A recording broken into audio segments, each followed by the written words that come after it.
이 시간 함께 보실 말씀은 로마서 8장입니다. 로마서 8장 10절에서 13절까지 말씀을 보겠습니다. 자, 8장 10절부터 보시겠습니다. 만일 그리스도께서 너희 안에 계시면 몸은 죄로 인하여 죽은 것이나 성령은 의로 인한 생명이니라. 예수를 죽은 자들로부터 살리신 분의 영이 너희 안에 거하시며 그리스도를 죽은 자들로부터 살리신 분이 너희 안에 거하시는 그분의 영에 의하여 너희의 죽을 몸도 살리시리라. 그러므로 형제들아, 우리가 빚진 자들이나 육신에 진 것이 아니니 육신을 따라 살 것이 아니니라. 너희가 육신을 따라 살면 죽을 것이나 성령을 통하여 몸의 행실을 죽이면 살리라. 자, 말씀을 위해 다 같이 기도하시겠습니다. 위대하신 아버지 하나님, 모든 찬양과 영광과 존귀를 받으시길 원합니다. 우리는 늘 주님을 송축하길 원합니다. 주님을 찬양하길 원하며 주님께 감사를 드리길 원합니다. 늘 주님의 말씀에 경청하길 원하며 주님의 말씀을 우리 마음판에 깊이 새기길 원합니다. 우리에게 영과 진리로 경배를 드릴 수 있는 아름다운 환경을 마련해 주셔서 감사드립니다. 아름다운 찬양들로 인해서 감사를 드립니다. 이 시간 선포되는 말씀 우리가 감사히 받을 수 있도록 해주시고 믿음으로 받게 하시고 오직 변화된 마음과 생각으로 하나님의 말씀에 반응하여 변화된 인생을 살 수 있도록 주님께서 강력하게 역사해 주십시오. 이 시간 온전히 주님께 의탁드립니다. 우리 모두를 성령으로 충만케 해주십시오. 예수 그리스도 이름으로 기도했습니다. 아멘. 육신이 죽어야 산다. 우리가 사는 방법, 육신이 죽어야 삽니다. 이 제목으로 설교하겠습니다. 자연의 법칙에서부터 인간 삶에 이르기까지 어떤 하나의 죽음은 다른 무언가를 살리는 생명의 역사가 되는 일이 종종 있습니다. 예를 들어서 인간의 몸 안에서는 매일 수백억 개의 세포가 죽음을 선택합니다. 목적은 한 가지입니다. 몸을 건강하게 유지하기 위해서죠. 이것을 과학계에서는 세포 자살이라는 말을 써요. 세포 자살. 놀랍게도 이런 과정을 통해서요, 수백억 개의 세포가, 새로운 세포가 다시 생성됩니다.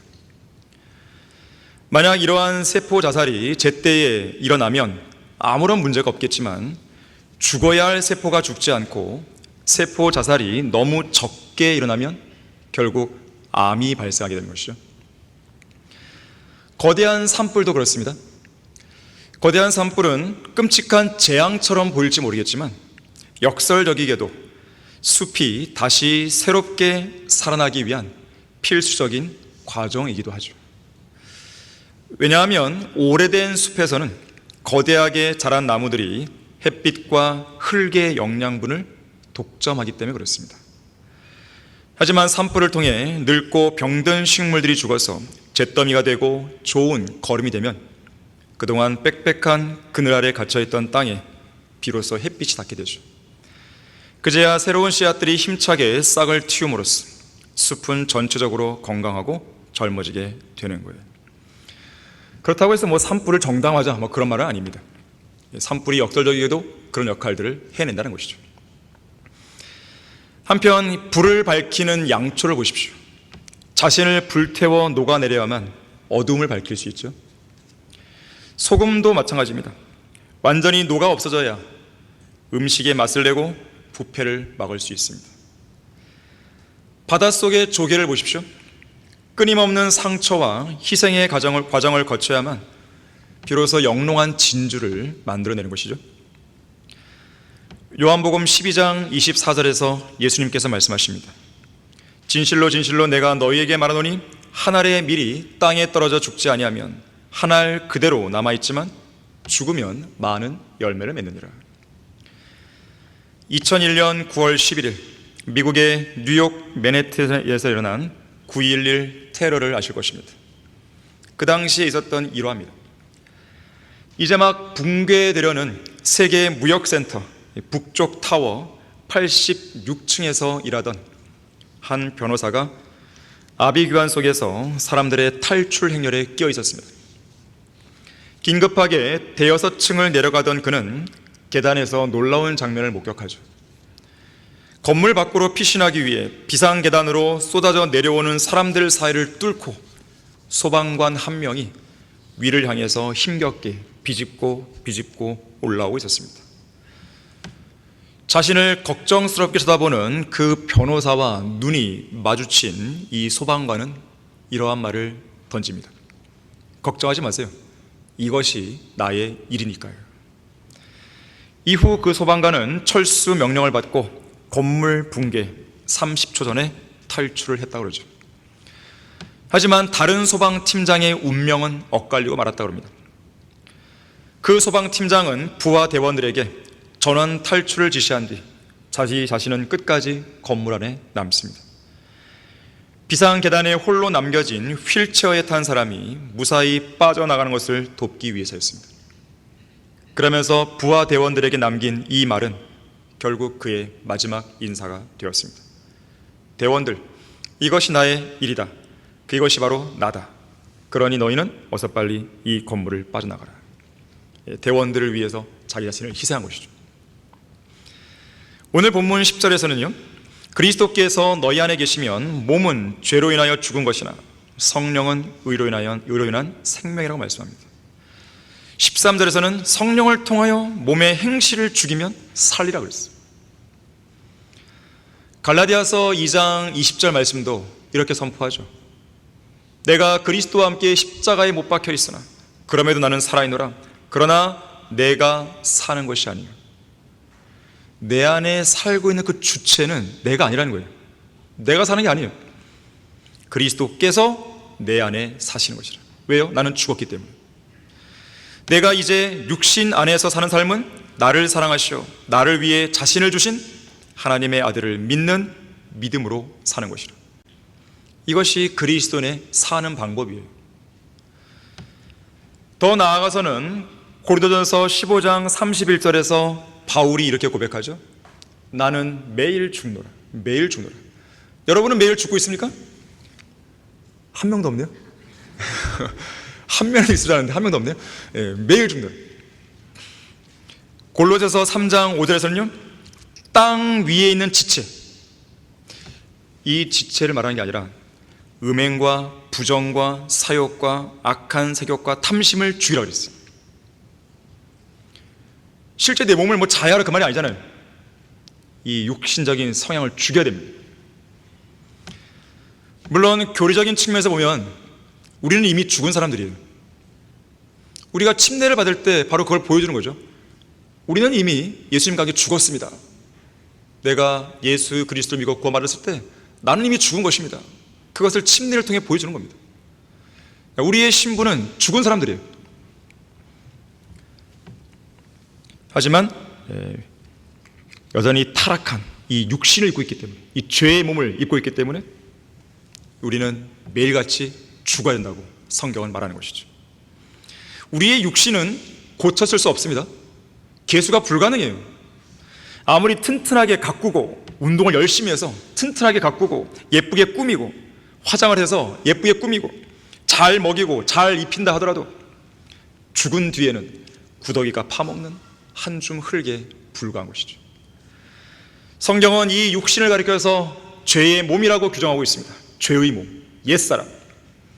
우리의 대적인 사탄은 언제나 이 옛사람을 통해서 우리를 장악하려고 하는 것이죠. 우리를 질식시킵니다. 우리를 갖고 놀르는 것이죠. 항상 우리의 문제를 일으키는 장본인은 우리의 옛사람입니다. 죄의 몸이 문제인 것이죠. 타락한 아담으로부터 물려받은 죄의 씨와 죄의 본성이 이 몸 안에 여전히 고스란히 남아있는 것입니다. 이 겉사람이 문제인 것이죠. 비록 우리의 영이 거듭나고 우리의 혼이 구원받아서 영적인 할례를 통해, 그리스도의 할례를 통해 이 몸으로부터 분리는 되었지만 이 죄의 몸만큼은 여전히 구속받지 못한 상황입니다. 지긋지긋한 이 몸이죠. 죄만 짓고 문제만 일으키는 육신이죠. 결국 죽을 수밖에 없고 썩을 수밖에 없는 그러한 몸이죠. 이 몸은 아직 거듭나지 않은 것이죠. 아직 하나님에게서 태어나지 않았습니다. 지구상에서 영과 혼과 몸 모두가 새롭게 태어난 거듭난 분은 오직 예수님 한 분이었어요. 하지만 우리는 장차 구속받게 될 몸을 기다리고 있는 것이죠. 이 몸은 휴거 때 다시 태어날 것입니다. 예수님께서 저 공중으로 내려오시는 그날 구원받은 우리 성도들의 이름을 부르실 것이죠. 아까 청년들이 내 이름은 생명체에 기록됐다고 고백했잖아요. 그 생명체에 기록된 그 이름을 부르실 거예요. 주님의 그 음성을 듣는 순간 우리는 저 공중에서 주님을 만나 뵙기 위해 이 땅에서 즉시 솟구쳐 올라가는 것이죠. 바로 그때 우리의 이 몸은 죽지도 않고 썩지도 않은 몸으로 눈 깜짝하는 순간에 완전히 변모되는 거예요. 그 몸을 입게 되면 우리의 상상 그 이상입니다. 얼마나 홀가분한 몸인지 몰라요. 죄를 생각할 수도 없어요. 아예 우리에게 죄의 임재가 안 되는 거예요. 죄의 본성 자체가 없어지는 것입니다. 더 이상 죄를 짓고 싶은 마음이 안 드는 것이죠. 죄가 더 이상 우리를 건드릴 수 없는 완벽한 자유와 완벽한 승리를 우리는 누릴 것입니다. 하지만 그날이 올 때까지는 우리는 이 죄의 몸 안에 갇혀 있어야 돼요. 이 죄의 몸과 끊임없는 사투를 벌여야 됩니다. 이 싸움을 승리로 이끌기 위한 최고의 전략은 죽는 것이. 자, 육신이 죽어야 삽니다. 첫 번째로 우리의 육신이 철저히 깨지고 부서져야 하나님의 복을 받을 수 있습니다. 이러한 진리에 가장 부합하는 인물 하나가 있죠. 야곱이에요. 야곱. 다 같이 창세기 32장 보겠습니다.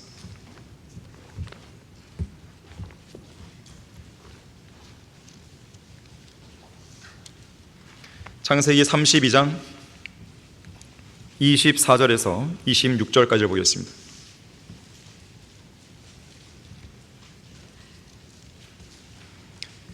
자, 24절에서 야곱이 홀로 남았는데 어떤 사람이 거기서 야곱과 날이 셀 때까지 맞붙어 싸우다가 그 사람이 야곱을 이기지 못하는 것을 알고는 야곱의 넓적다리에 우묵한 곳을 치니 야곱의 넓적다리에 우묵한 곳이 그와 싸울 때에 위골되었더라.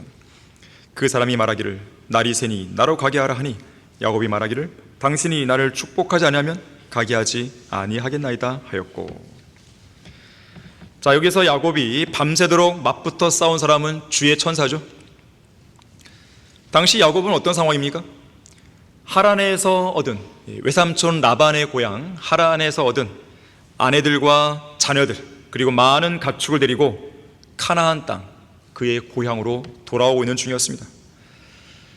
잘 알다시피 창세기 32장 6절에 의하면 그의 형 에서가 저 앞에서 무려 400명의 무리를 이끌고 야곱을 만나러 오고 있었습니다. 상황이 심상치 않았어요. 야곱의 머릿속에는 20년 전 형의 장자권과 복을 가로챘다는 이유로 분노에 차서 자신을 죽이려 했던 에서의 모습, 형의 모습이 불현듯 떠올랐을 것이에요. 극도의 두려움이 엄습해왔습니다. 하나님께서 도와주지 않으시면 자신과 온 가족은 그야말로 죽은 목숨이라고 생각하게 된 것이죠. 오직 주님께 매달리는 것만이 유일한 해결책이었습니다. 어두컴컴한 밤이죠. 야곱은 차가운 땅바닥에 무릎을 꿇고 있었습니다. 그의 얼굴은 지난날 자기가 저지른 죄들에 대한 참회의 눈물로 온통 뒤범벅이 되어 있었겠죠. 머릿속에서 기억나는 죄들은 다 자백하려 했을 것입니다. 32장 9절부터 12절에 나오는 것처럼 하나님께서 전에 야곱에게 하신 약속을 재차 3차 계속해서 주님께 상기시켜 드렸을 것이죠. 주님의 약속을 기억해 주십시오. 그야말로 절체절명의 순간에 처한 야곱은 힘겹게 외로운 사투를 벌이며 주님 앞으로 그 어느 때보다도 진지하게 다가서고 있었던 것입니다. 그런데 앞선 문맥을 자세히 살펴보면 야곱은 이렇게 기도하기 전에 인간적인 방법으로 문제를 해결하려고 했습니다. 또 기도를 드린 후에도요, 여전히 인간적인 방법으로 문제를 보완하려 했었죠. 우선 32장 3절부터 5절에 보게 되면 이 야곱은 자신을 향한 분노 속에 여전히 그를 죽이려고 혈안이 되어 있을지 모를 형 에서의 마음을 달래기 위해서 대대적인 선물 공세를 펼쳤습니다. 특히 5절에 보니까 소들, 나귀들, 양떼들, 남종들과 여종들을 먼저 보내서 형의 환심을 살해했던 것이죠. 하지만 돌아온 결과는 뭐였습니까? 야곱의 인간적인 계산을 완전히 뒤엎는 매우 절망적인 나쁜 소식이었습니다. 당시 긴박했던 상황을 6절은 이렇게 말합니다. 심부름꾼들이 야곱에게 돌아와서 말하기를 우리가 당신의 형 에서에게 갔더니 그도 400명을 데리고 당신을 만나러 오더이다 하니. 아니, 동생을 만나러 오려면 혼자 와도 되는데 뭐 이렇게 많이 데리고 오냐 이거예요. 나에 대한 분이 안 풀렸구나. 그러자 육신이 여전히 펄펄 살아있는 야곱은 즉시 하나님께 무릎 꿇고 기도로 도움을 구하기는커녕 또 다른 계획을 세우죠. 또 다른 육신적인 계략을 고안해내기에 바쁩니다. 바로 7절과 8절에서 자신의 일행과 가축을 두 그룹으로 나누는 것이었어요. 에서가 한쪽을 치면 남은 한쪽이라도 피해야겠다는 심산이죠. 철저한 인간적인 계산이었습니다. 자, 이렇듯 오늘날 육신적인 그리스도인들 역시나 마땅히 무릎을 꿇고 눈물로 기도해야 할 절체절명의 순간에 인간의 지혜에 따른 세상적인 계획이나 육신적인 프로그램과 계책들을 짜내느라 소중한 시간만 낭비하고 있는 것이죠. 한편 야곱은 9절에서 12절에 이르러서야 진작 좀 더 일찍 마땅히 있었어야 할 기도의 자리로 나아가게 됩니다. 9절과 12절에서 하나님께서 하신 약속을 상기시켜드렸죠. 10절에서는 자기가 얼마나 무가치하고 불의한 존재인지를 비로소 인정하면서 하나님의 선하심과 베푸심에 대해 감사를 드렸죠. 그리고 11절에서는 자신의 마음속에 담긴 간절한 기도 제목을 있는 그대로 다 쏟아놓죠. 내가 주께 간구하오니 나의 형 에서의 손에서 나를 구하소서. 내가 그를 두려워하는 것은 혹 그가 와서 나와 철아들을 칠까 함이니이다. 하지만 야곱은요, 이렇게 기도를 했다 하더라도 여전히 육신이 살아있었습니다. 이렇게 눈물의 기도를 드린 후에도 인간적인 지혜와 육신적인 방법을 포기하지 않았습니다. 야곱은 기도만으로는 부족하다고 느꼈는지 여전히 주님을 전적으로 신뢰하지 못했는데, 이어지는 13절부터 21절의 내용을 보니까 이번에는 짐승들을 무려 5무리로 나눕니다. 그리고 형 에서에게 보낼 계획을 세우죠. 이것은 에서의 분노를 풀기 위해 준비한 일종의 뇌물의 행렬이었습니다. 야곱은 이 뇌물, 곧 선물의 행렬이 분노로 가득 찬 에서의 마음을 서서히 녹여줄 거로 생각했어요. 첫 번째 선물을 받게 되면 야곱을 죽이려 했던 그 감정이 누그러질 것이다. 두 번째 선물에서는 분노가 가라앉을 것이다. 세 번째, 네 번째, 다섯 번째 선물이라서는 이제는 동생 야곱에게 고마운 마음을 품겠지. 하지만 야곱의 모든 수고와 노력은 결국 아무런 쓸모가 없다는 것이 판명됩니다. 하나님께서는 야곱의 육신적인 계획을 전혀 안 쓰셨어요. 아예 무시하셨습니다. 자, 왜냐하면 하나님께서는 야곱의 인간적인 노력과 상관없이 이미 그분의 위대하신 능력으로 에서의 감정을 누그러뜨리신 거예요. 분노로 가득 찬 에서의 마음을 이미 달래 놓으신 것이죠. 이제 하나님께서는요, 육신이 펄펄 살아있는 야곱을 직접 다루기 시작하십니다. 그의 육신의 힘이 버티고 있는 가장 핵심적인 부위를 쳐버리신 거죠. 넓적다리를 치신 거예요. 야곱은 넓적다리가 위골되는 순간 상상을 초월하는 엄청난 고통을 느꼈을 것입니다. 뼈가 어긋나고 힘줄이 뒤틀리는 고통을 느꼈죠. 누군가의 말에 따르면 이 고통은 콜레라에 걸린 환자, 아주 심하게 걸린 환자가 마지막 죽기 직전에 겪게 되는 극심한 근육 경련과 뒤틀리는 고통과 같다 그랬어요. 넓적다리의 우묵한 곳이 위골된 야곱은 더 이상 그 어디로도 자유롭게 도망갈 수가 없었습니다. 20년 전처럼 형 에서를 피해서 하란으로 도망갈 수도 없습니다. 도망치거나 숨을 수 있는 모든 육신적인 도피로는 다 차단돼 버렸어요. 드디어 야곱은 육신적인 모든 노력을 내려놓아야 할 때가 온 것이죠. 연약한 인간은 육신적으로 더 이상 아무것도 할 수 없는 철저한 한계 상황에 이르러서야 비로소 전능하신 하나님만을 전적으로 신뢰하고 의지하게 된 것이죠. 그렇게 육신이 온전히 깨어지는 것만이 인생의 문제를 해결하는 유일한 방법이요, 하나님의 온전한 복을 받을 수 있는 유일한 길이기 때문에 그렇습니다. 다시 말하자면 하나님께서는 야곱으로 하여금 오직 주님만 신뢰하게 만드시려고, 그 결과로 야곱에게 진정한 복을 부어주시려고 그의 강한 육신을 친히 깨뜨리시고 부서뜨리신 것이죠. 이처럼 거듭난 그리스도인들도 하나님의 온전한 복을 받기 위해서는 완전히 무기력한 상태, 오직 주님께만 매달릴 수밖에 없는 밑바닥 상태에 이르기까지 그 육신이 깨지고 부서지고 철저히 죽어야 합니다. 물론 모든 사람이 다 그런 건 아닙니다. 그러면 여기에 다 뭔가 깁스라고 다 앉아있어요. 그죠? 목발을 짚고 오거나 다. 육신에 깨지는 정도는 다른 거예요. 어떤 사람은요, 가볍게만 깨져도 즉시 엎드립니다. 그 사람이 현명한 것이죠. 어떤 사람은 좀 더 깨져야 돼요. 어떤 사람은 더 깨져야 돼요. 어떤 사람은 폭삭 망해야 됩니다. 그래야 그때서야 주님을 찾아요.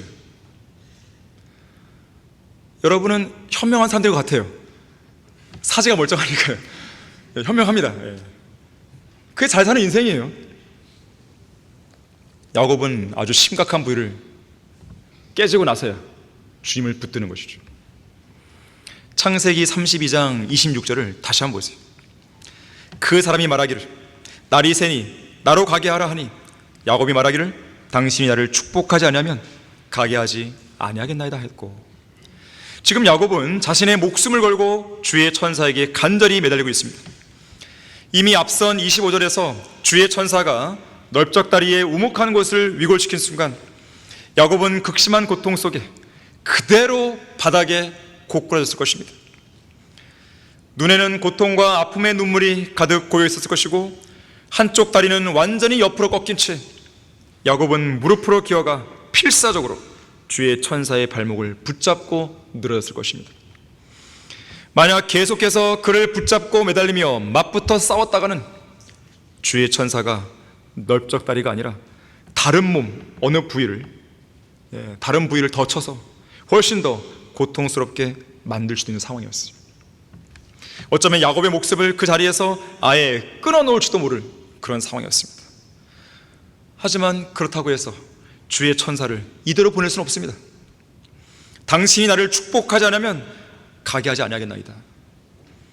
그야말로 죽으면 죽으리라 하는 자세죠. 그 결과 야곱은 하나님의 온전한 복을 받을 수 있게 되는 것이죠. 육신이 죽어야 삽니다. 두 번째로, 우리는 육체의 가시를 통해서 하나님의 능력을 온전히 경험할 수 있습니다.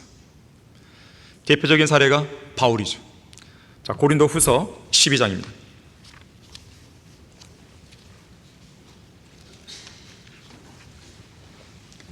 고린도 후서 12장 7절에서 10절까지 말씀입니다.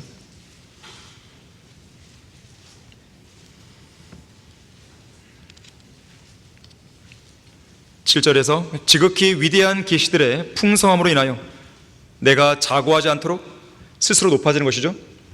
육체의 한 가시, 즉 사탄의 사자를 내게 주셨으니 그가 나를 쳐서 자고하지 못하게 하람이라. 이를 위하여 3번이나 그것을 내게서 제거해달라고 주께 간구하였는데 주께서 내게 말씀하시기를 내 은혜가 내게 충분하도다. 이는 내 능력이 약한 데서 온전하게 됨이니라고 하셨느니라.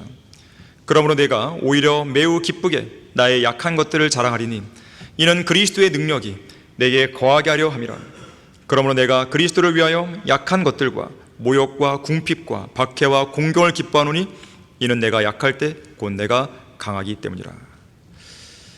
바울은 앞선 2절과 3절과 4절에 보게 되면 셋째 하늘을 직접 다녀오는 위대한 경험을 한 적이 있죠. 그뿐 아니라 7절 말씀처럼 지극히 위대한 계시들을 하나님으로부터 풍성하게 받았죠. 그리스도의 몸의 신비에 관한 계시라든지, 하나님의 은혜의 경륜에 관한 계시라든지, 그리스도의 복음에 관한 계시라든지, 지극히 위대한 계시들을 예수님께로부터 직접 바울은 받은 것입니다. 대단한 복을 받은 것이죠. 그래서 하나님은 바울이 교만해지지 않도록 그의 육체에 가시 하나를 심어 놓으셨습니다. 이 가시를 7절에서는 사탄의 사자다 그랬어요. 9절과 10절에서는 약한 것들이라고 표현하죠. 자, 여기서 말하는 약한 것들은 고난과 박해에 따른 연약함을 말하는 게 아닙니다. 어떤 단점을 말하는 게 아닙니다. 성격적인 결함을 말하는 게 아닙니다. 육체적인 질병이었어요. 하나님께서 허락하신 사탄의 사자, 육체의 가시는 질병이었습니다. 이 질병은 겉으로 드러나는 육체의 치명적인 연약함이었어요. 사람들에게 불쾌감을 줄 수도 있었던 만성적인 눈병이었습니다. 갈라디아서 4장 보십시오. 갈라디아서 4장 13절에서 15절까지를 보십시오. 너희는 내가 처음에 육체의 연약함 중에도, 자, 육체의 연약함 그랬죠? 어떻게 너희에게 복음을 전파했는지 아느니라. 또 너희는 나의 육체 안에 있는 나의 시련을 무시하거나 거절하지도 아니하였고 오히려 하나님의 천사같이 곧 그리스도 예수같이 나를 영접하였도다. 육체의 연약함, 육체 안에 있는 시련, 과연 그것이 뭔가 봤더니 15절에서 그렇다면 너희가 말한 복이 무엇이겠느냐? 내가 너희에게 증거하노니 너희가 할 수만 있었다면 너희의 눈이라도 빼서 내게 주었으리라. 눈의 문제죠.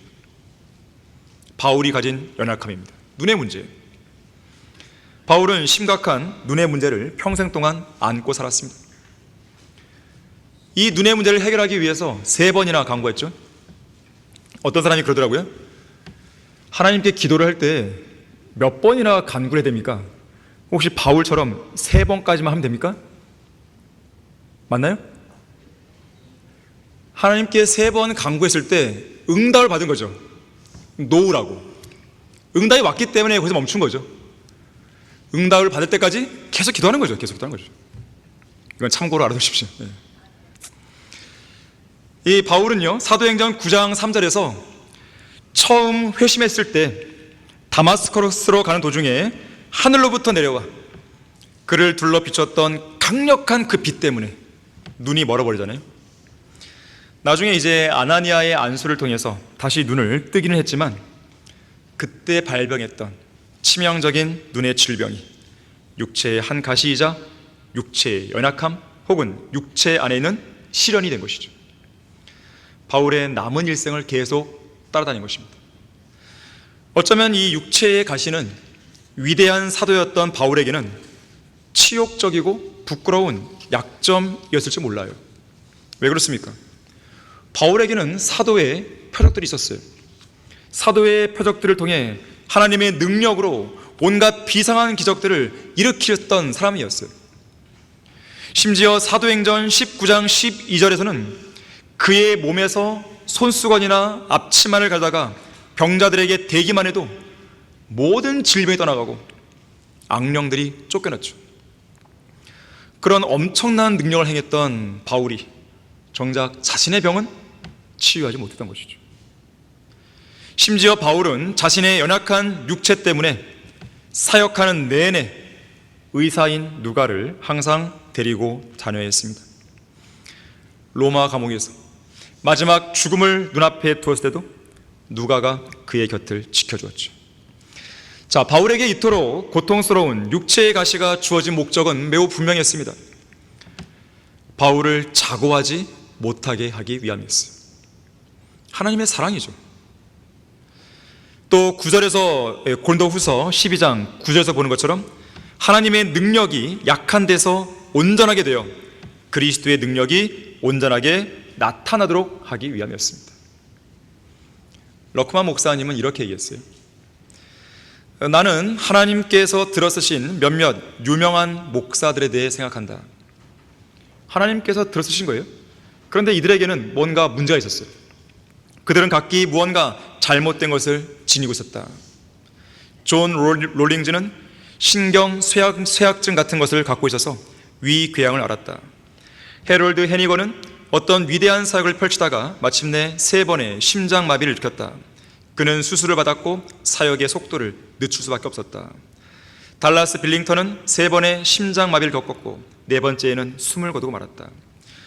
프랭크 노리스는 지금까지 살았던 가장 위대한 설교자들 중 하나였지만 인생 후반부에 어떤 엄청난 소용돌이에 휘말렸고 그중 많은 부분이 그의 잘못이었다. 각자 나름대로 연약함이 있었던 것이죠. 설교의 왕자로 불렸던 찰스 스펄전은요, 만성 통증, 통풍이 있었어요. 늘 통풍 때문에 어려움을 겪었습니다. 또 통풍 때문에 때로는 우울증을 겪기도 했었어요. 하지만 하나님께서는 그 설교를 쓰신 거예요. 놀랍게 쓰신 것이죠. 그래서 마지막 순간에도 그 통증이 너무 심해갔고요, 아내와 함께 프랑스의 남부 어떤 마을에 요양을 가기도 했었죠. 거기서 마지막 생을 보내고 마지막 숨을 거두게 되는 것이에요. 자, 이처럼 하나님께서 사용하시는 일꾼들에게는 저마다 약점과 육체의 가시가 있었습니다. 바울 역시 그랬죠. 자신의 육체 안에 있는 이 고통스러운 가시를 제거해달라고 3번이나 간구했지만 하나님의 응답은 NO, 안 된다 였습니다. 그러면서 하시는 말씀이 내 은혜가 네게 충분하도다. 이는 내 능력이 약한 데서 온전히 됨이니라. 이 답변만 돌아왔습니다. 그렇다고 바울이 원망했겠습니까? 불평했겠습니까? 하나님에 대한 불신을 키워왔겠습니까? 쓴뿌리를 품었겠습니까? 결코 아니죠. 오히려 하나님의 응답을 받았을 때 그런 가시로 인해 크게 기뻐했죠. 그리고 그런 약한 것들을 이제는 자랑하게 됩니다. 왜냐하면 그리스도의 능력이 자신 안에 온전히 거하게 하기 위해서였어요. 여러분 안에 어떤 약점이 있다고 그래서요, 부끄러워하지 마십시오. 우리는 하나님 안에서 더 강해질 수 있는 것이에요. 오히려 그런 약점들이 있기 때문에 그 성도가 더 겸손해지는 것입니다. 더 낮아지는 것이에요. 우리에게 아주 필요한 육체의 가시인 거죠. 때로는 그것이 고통스럽긴 합니다. 하지만 궁극적으로는 그것이 나를 살리는 것이에요. 나에게 복을 주는 것이죠. 그래서 바울은 이런 육신의 병약함 같은 약한 것들뿐 아니라 그리스도를 위하여 받는 모욕, 궁핍, 박해, 공경을 기뻐했다고 그랬어요. 그러한 연약함과 고난 속에서 살아계신 하나님의 위대한 능력을 온전히 경험할 수 있기 때문에 그렇습니다. 밥 존스 시니어 목사는 이러한 진리를 두고 다음과 같은 명언을 남겼죠. 자기 자신을 걸려 넘어지게 만드는 거친 돌들로 오히려 위로 올라가는 디딤돌을 만들 줄 아는 사람은 참으로 복이 있도다 그랬어요. 여러분에게 어떠한 육체의 가시가 있든지 간에 그 육체의 가시를 오히려 하나님의 능력이 나타나게 만드는 디딤돌로 삼다면 여러분은 복받은 성도가 되는 것이죠. 자, 여기에 인류 역사상 음악 작곡가로서 가장 아름답고 위대한 작품을 남긴 한 사람이 있었습니다. 하지만 그의 인생은 그가 남긴 작품처럼 결코 아름답지만은 않았어요. 그야말로 이루 말할 수 없는 처절한 고난의 연속이었기 때문에 그렇습니다. 우선 이 작곡가는요, 10살이 채 되기도 전에 부모님을 다 잃습니다. 어린 시절을 그의 친형의 손에 맡겨져 외롭게 자라나였죠. 어른이 되어서도 삶의 형편은 나아지 않았습니다. 사랑하는 여인 마리아와 결혼을 했지만 혼인한 지 13년이 되던 해에 이 음악가가 연주를 위해 여행을 떠난 사이 아내는 갑작스러운 병으로 세상을 떠나고 맙니다. 그가 연주 여행을 마치고 집으로 돌아왔을 때는 이미 아내의 장례식마저 모두 끝난 후였다 그래요. 지금처럼 소식을 전하는 게 쉽지는 않잖아요. 전화가 있습니까? 뭐가 있습니까? 그는 다시 나중에 재혼을 하게 됐는데요. 앞선 부인이 낳은 자녀들과 합해서 모두 20명의 자녀들을 낳았습니다. 그런데 그 중에 10명의 자녀들은 어린 시절에 다 목숨을 잃습니다. 다른 한 명은 20살이 되었을 때 요절했고요. 또 다른 한 명은 평생 지적인 장애를 안고 살았습니다. 노년에 이르러서는 자기 자신마저 뇌출혈로 쓰러져서 반신불수가 되기도 했죠. 물론 나중에는 이제 극적으로 좀 치유가 되지만요. 또 그로 인해서 시력까지 급속하게 나빠집니다. 특히 의사의 잘못된 처방과 치료 때문에 생애의 마지막 순간에는 앞을 전혀 보지 못하게 돼요.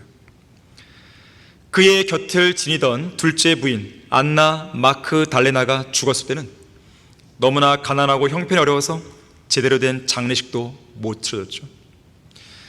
육신적으로 보자면 이보다 더 비참하고 처절한 인생이 어디 있겠어요? 자, 이처럼 끝없이 지속되는 역경 속에서도 이 작곡가는 계속해서 작곡 활동을 했고 수많은 사람들의 마음을 사로잡는 웅장하고 장엄한 불후의 명곡들을 남깁니다. 특히 하나님께 찬양하고 경배하는 감사의 노래들도 만들게 되죠. 그가 바로 독일의 요한 세바스찬 바흐입니다. 구원받은 그리스도인이었던 바흐는 위대한 종교개혁자 마틴 루터가 했을 법한 믿음의 고백을 남기기도 했는데요. 왜냐하면 종교개혁 이후에 바로 이러한 음악이 꽃피었기 때문에 그렇습니다. 바흐는 말합니다. 음악의 유일한 목적은 하나님의 영광을 위한 것이어야 되며 인간의 영의 활기를 불어넣기 위한 것이라고 말했어요. 영적인 음악이죠. 그 당시 음악이 다 그렇습니다. 마틴 루터가 그리스도의 복음을 신실하게 전파했다면 바흐는 그 복음을 아름다운 음악으로 해석해낸 사람입니다. 특히 음악의 근원이 하나님께 있다고 믿었고요. 음악은 반드시 하나님의 영광만을 위해 사용되어야 한다고 확신했습니다. 그래서 바흐는요, 자신이 작곡한 칸타타나 오라토리아의 마지막 부분에 항상 세 글자 S, D, G를 써놓습니다. 라틴어로 솔리 데오 글로리아예요. 솔리 데오 글로리아. 오직 하나님께 영광을. 그뿐 아니라 오르간 합창을 위한 전주곡들의 첫머리에는 지극히 높으신 하나님께 바치는 곡이라고 적어두었습니다. 또 오르간 연주곡들에는 항상 예수의 이름으로 라는 문구가 새겨져 있었어요. 자, 과연 무엇이 바흐의 그 비참하고 처절한 고난을 이기게 한 것인가? 하나님만을 철저히 신뢰하는 견고한 믿음이었습니다. 그 믿음이 모든 역경을 극복하게 했고 또 육신이 철저히 죽고 깨진 자리에서 하나님을 드높이는 가장 위대한 음악적인 영광을 꽃피우게 한 것이죠. 육신이 죽어야 삽니다. 세 번째로 우리의 육체의 질그릇이 깨져야만 그 안에 있는 보물의 빛이 발산할 수 있어요. 그 보물은 누굽니까? 예수님이시죠. 자, 여기에 부합하는 사례가 바로 우리입니다. 이제 우리. 고린도후서 4장 6절 7절입니다. 고린도후서 4장 6절과 7절에서요.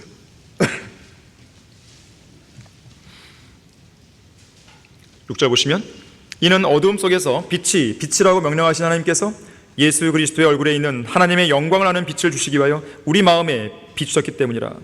그러나 우리가 이 보물을 질그릇에 가졌으니 우리의 몸을 말하는 것이죠. 이는 그 능력의 탁월하심이 하나님께 있는 것이지 우리에게 있는 것이 아님이라. 7절에서 말씀하는 보물, 하나님의 영광을 아는 빛, 바로 빛이신 예수 그리스도시죠. 그리고 질그릇은 흙으로 만들어진 우리의 몸입니다. 육신이죠, 육신. 우리의 초라하고 보잘것없는 우리의 몸이죠. 바로 이 질그릇 안에 위대한 천상의 보물이 담겨 있는 것입니다. 골로새서 1장 27절에서는 이 신비로운 사실을 성도들 안에 내주하시는 그리스도로 설명하죠. 자, 우리 각자가 소유하고 있는 이 질그릇 안에는 찬란한 빛이 비치고 있는 거예요. 빛이신 예수님께서 성령을 통해 우리 각자의 질그릇 안으로 들어오신 것이죠. 본래 우리가 갖고 있는 이 질그릇은요, 캄캄했어요. 어두웠어요. 하지만 거룩하신 성령께서 진리에 비치신 예수 그리스도를 통해 거룩한 불을 밝히시고 우리의 어두운 마음을 구석구석 비추고 계신 것이죠. 먼 옛날 바다를 배회하던 해적들은 자기들이 약탈한 귀한 보석들을 숨기기 위해서 보석 하나하나를 작은 진흙공으로 일일이 덮어 씌웠다 그러죠. 그리고 진흙으로 감싼 그 보석들을 다른 사람들은 모르게 해변 근처, 자기들만 알고 있는 해변 근처 어느 바위 구멍에 깊숙이 숨겨둡니다. 나중에 찾으러 오기 위해서. 그런데 이따금씩이요, 그 해변을 지나다던 사람들이 그 작은 진흙공을 발견하죠. 처음에는 그것이 정확히 무엇인지 모르기 때문에 그냥 흔해 빠진 돌멩이인가 보다. 그러면서 사람들은 그 진흙공을 저 넓은 바다 속으로 던져버리는 것이죠. 나중에서야 자기들이 바다로 무심코 던진 그 진흙 덩어리가 엄청난 보석이었음을 깨닫고 뼈저리게 자책하며 후회하죠. 여러분의 몸을 함부로 쓰는 것이 바로 이와 같습니다. 하나님의 성전이 여러분의 몸을, 여러분의 육신을 세상을 위해 함부로 쓰는 것이 바로 이와 같은 거예요. 그 안에 있는 보석, 이 진가를 깨닫지 못한 채 몸을 함부로 파괴시키고 변형시키고 망가뜨리고 있는 것이죠. 구원받은 우리 모두는 온 우주에서 가장 값비싼 보물이신 예수 그리스도를 감싸고 있는 작은 진흙공들입니다. 보잘것없는 질그릇들이죠. 우리가 소유하고 있는 이 질그릇 자체는 아무런 가치도 없고 깨지기 쉽고 쉽게 더러워집니다. 하지만 그 안에 들어있는 보물은 그 무엇과도 비교할 수 없을 정도로 존귀하고 매우 뛰어난 가치를 지니고 있는 것이죠. 자, 그래서 성경이 말씀하는 능력의 탁월하심은 질그릇 자체에 있는 것이 아니라 그 안에 계신 예수 그리스도께 있다고 말씀하는 것이에요. 자, 그렇기 때문에 우리는 우리 안에 계신 보물 예수 그리스도만을 세상에 전해야 되는데, 그러한 능력의 질그릇이 되기 위해서는 반드시 깨져야 되는 것이죠. 질그릇이 철저히 깨져야 그 안에 감추어진 예수 그리스도의 찬란한 빛이 밖으로 발산될 수 있는 것이죠. 기드온의 300용사가 바로 그러했습니다. 수많은 미디안 대군과 맞서 싸울 때 그들이 승리의 찬가를 부르기 위해서는 캄캄한 밤 항아리를 깨트려야 되는 것이죠. 그래야 그 승리의 불빛을 밝힐 수 있었기 때문에 그렇습니다. 우리도 마찬가지예요. 이 단단한 질그릇을 깨트리지 않고서는 그 안에 담긴 보물의 능력을 발산할 수 없습니다. 주님의 능력이 드러나려면, 주님의 빛이 드러나려면, 그리스도의 향기가 발산되려면 철저하게 육신의 질그릇이 깨져야 되는 것이죠. 우리의 더러운 정욕들이 예수 그리스도의 피의 능력으로 완전히 제압되어야 돼요. 완악한 육신이 깨져야 됩니다. 우리의 교만하고 완고한 고집이 깨져야 되는 것이죠. 그래야만 우리 안에 계신 주님께서 온전히 드러나는 것이에요. 제가 몇 사람을 소개하려고 합니다. 필립 슈페너, 17세기 독일의 경건주의 창시자죠.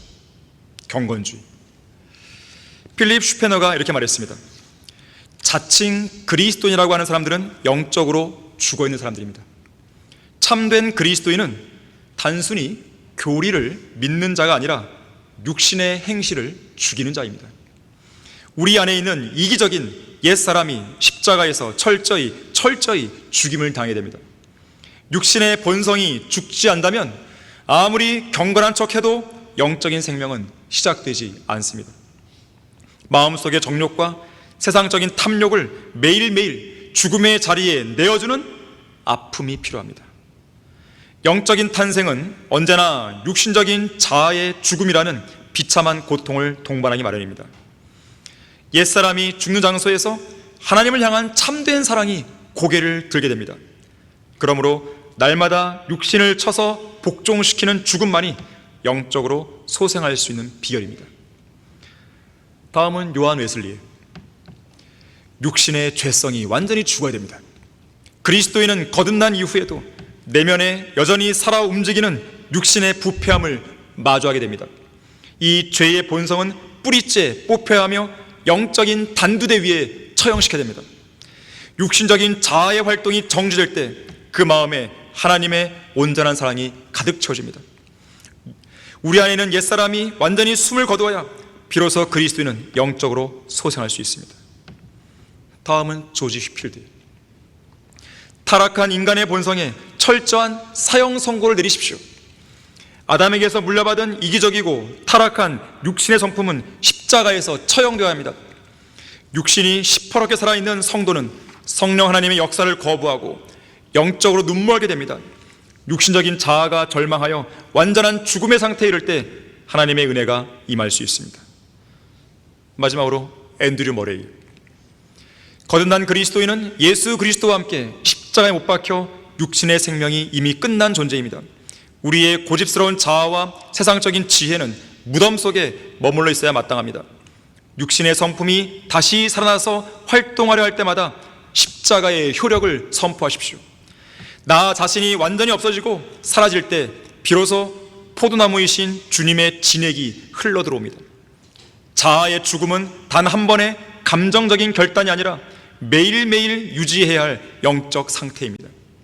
자신의 힘으로 거룩해지려는 육신의 종교적인 노력마저도 철저히 죽음을 맞이해야 됩니다. 우리가 예수 그리스도의 죽음에 전적으로 동참할 때 비로소 영원한 영적 소생이 이루어질 수 있습니다. 네 사람 다 똑같은 방향을 보고 있어요. 1963년 미국의 장대 높이뛰기 선수 브라이언 스턴버거가 있었습니다. 20살이란 젊은 나이에 5m 높이라는 세계 신기록을 세웠죠. 비록 그가 세계 정상에 올랐지만 그 영광의 기쁨은 한 달도 못 갔습니다. 그에게 청천벽력 같은 거대한 불행이 닥쳐왔죠. 운동선수들이 점프 동작을 연습하는 트램펄린 위에서 훈련을 하던 중 그만 바닥에 거꾸로 추락합니다. 목뼈가 부러지는 참혹한 사고를 당하죠. 목 아래 전신이 마비됩니다. 다시는 장대 높이 뛰기를 할 수 없는 절망의 나락으로 떨어져 버리죠. 그야말로 육신적으로 보자면 모든 꿈과 미래가 송두리째 부서진 비극이었습니다. 그것도 전도 유망한 청년에게 다가온 시련이었던 것이죠. 하지만 놀랍게도 그 처절한 절망의 한복판에서 브라이언 스턴버그는 예수 그리스도를 만나 구원받게 됩니다. 그리고 자신을 드러내고 자랑하면서 사람들 가운데서 언제나 높임을 받았던 그러한 과거의 운동선수에서 이제는 예수 그리스도를 신실하게 증거하는 복음의 일꾼으로 변모돼 버리죠. 한 번은 그가 어떤 인터뷰에서 휠체어에 앉아 환한 미소를 지으면서 이렇게 말합니다. 제게 일어난 이 모든 일은 하나님의 뜻입니다. 저는 사고가 나기 전에는 예수님을 전혀 몰랐습니다. 하지만 저는 그 고통스러운 사고를 통해 예수님을 믿어서 영원한 생명을 얻었고 지금은 그리스도의 복음을 전하는 특권을 누리고 있습니다. 그 전에는 오직 나 자신만을 믿고 내 육신의 힘만을 의존했지만 이제는 나라는 존재가 하나님 앞에서 얼마나 보잘것없는 질그릇에 불과한지를 깊이 깨닫게 되었습니다. 자, 이처럼 우리의 이 완고한 육신이 깨지지 않고서는 우리 자신의 육신을 예수 그리스도와 함께 십자가에 이미 못 박혀 죽은 것으로 철저히 여길 수가 없는 것이죠. 또 그렇게 여기지 않고서는 결단코 참 빛이시오 능력이신 예수 그리스도를 온전히 드러낼 수도 없고 증거할 수도 없는 것입니다. 결론적으로 우리는 육신을 따라 판단하지 말아야 됩니다. 육신을 따라 행하지 말아야 됩니다. 육신의 일들도 생각하지 말라 그랬어요. 육신을 따라 계획하지도 말라 그랬어요. 육신을 따라 자랑하지도 말고 육신을 따라 싸우지도 말라 그랬어요. 이건 제 말이 아니에요. 성경에 나오는 명령입니다. 우리는 결코 육신을 따라 살아서도 안 되는 것이죠.